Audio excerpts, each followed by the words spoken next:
बिरहा के बड़े ही जाबाज कलाकार कैलाश नाथ जौनपुरी रम्मन अखाड़ा से 51 रुपया के आशीर्वाद बहुत बहुत प्रणाम। मालिक करे गायकी में 4 चांद लगे, आशीर्वाद के प्रतीक्षा बा, लेकिन अंतरा के भाव में गुरुजी कहना पड़ा का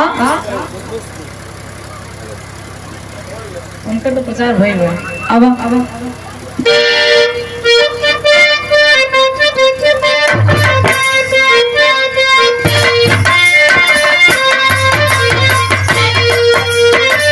सैयाना सो दिवाली दिन घराते होली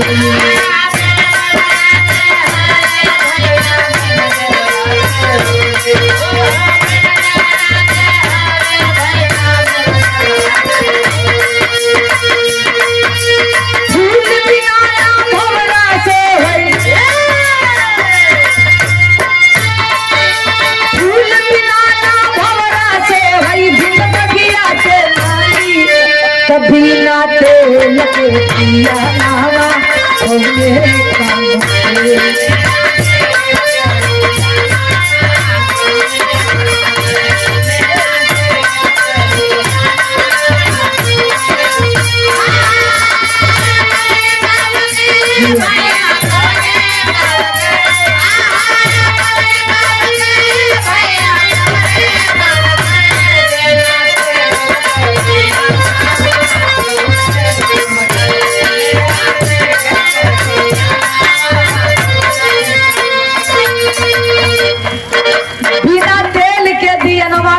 काम के दिया बहुत बढ़िया रखता और मैं तेल मत डाला तो दिया के कोनो महत्व अंतिम और आखिरी लाइन में कहना है।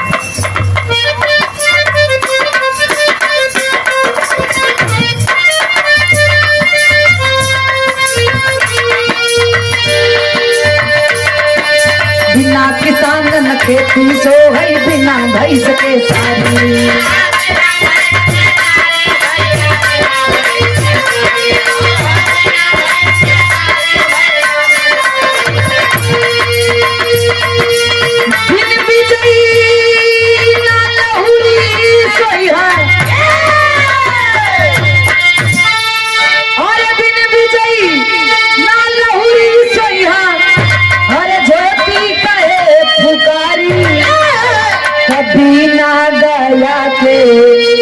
हो बिना गया के लिखा लिया कौने।